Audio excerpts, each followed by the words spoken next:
All right, well, I'm just putting up a little video. I did my M2 exit in Newmarket, and there weren't any really good videos, I thought, that really tells you what to expect and what's going on.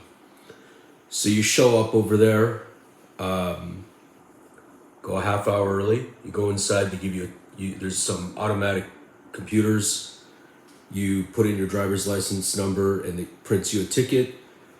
When you park your motorcycle, pay attention to the number you're parked at, because it'll ask you what lane you're parked in. And it's clearly marked the parking is on one side, and that's the side that it'll say reserved for a drive test. You go back out, you wait, this guy shows up, he gives you these earbuds, which if you're wearing a full face helmet, you put them on, you pull the helmet down, they work fine. They feel like they're a little loose, but works fine. This guy shows up, and he'll give you a little blurb about what he's planning on doing. And he gives you a radio, so if you've got a jacket, it's good because you can just put it in the pocket, zip it up. It's got a clip on it, but it's not a very strong clip.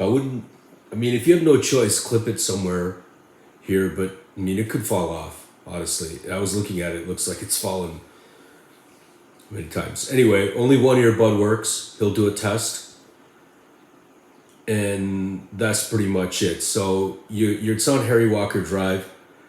The route generally is you turn right, and then he takes you into some residential areas in that area. I was doing like 35, 30, the limit's 40. He started, telling me to speed up, says the limit's 40. Bunch of stop signs. I didn't have to do anything special except for just pull over and you put your flashers on, and then he wants you to raise your hands up.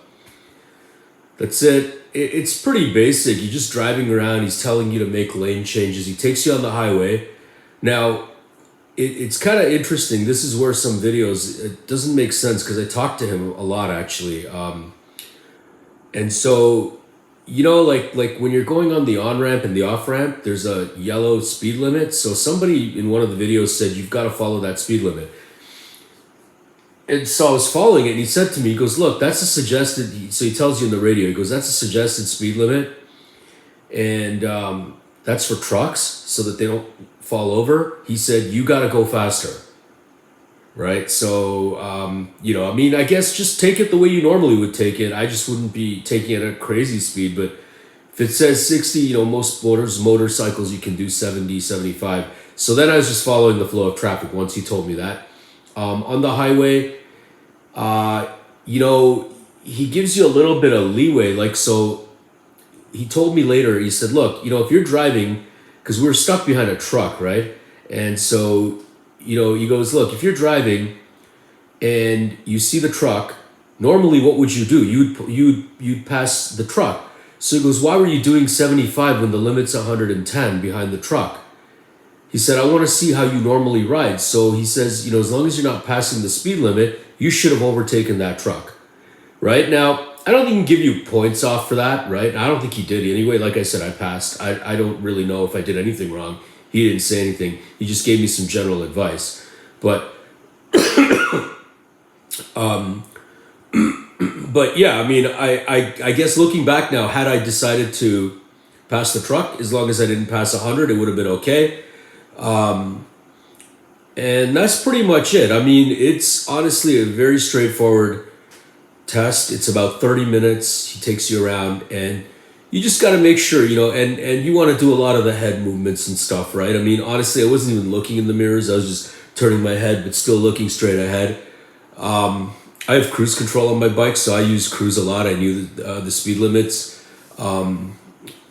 Right, so he'll tell you, the speed limit was 70 and I was doing 50. He goes, you got to accelerate more. But I was just kind of going slowly. I wasn't going to do 50. I was just going up to the speed. He goes, you got to get there faster. But other than that, it's all right. I think it's pretty straightforward. So hopefully that helps, because I didn't really know what to expect. And, I didn't know what they're really testing. I don't think there's any kind of a trick there. If you've been riding and you're comfortable, getting on and off the highway. For me, I've been riding for 10 years, and This was my second M2.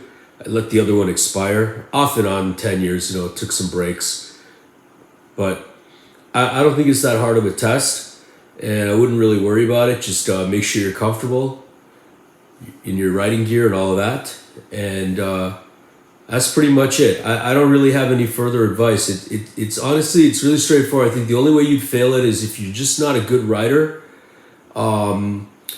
or if something happens, like, you know, some idiot does something stupid and you know, you don't know what to do. Like, there was this, asked me to make this left turn, and there's a guy walking and crossing the street, and then some nutbag shows up from the other side of the street going really fast, and I really didn't know what to do.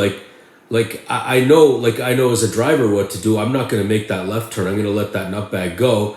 But, you know, he's looking at it differently. Who's got the right of way and all of that nonsense. But fortunately, the nutbag then, you know, just went the other way. So as soon as that guy finished crossing, I made a left turn. But if this nutbag came in front of me, then I don't know what would have happened, right? It's just one of those unpredictable situations. And I can see how this is the kind of stuff that if you goof it up, maybe you'd fail because, you know, you almost caused an accident. But I think that's pretty much it. So hopefully this is not a very long video. Hopefully it helps.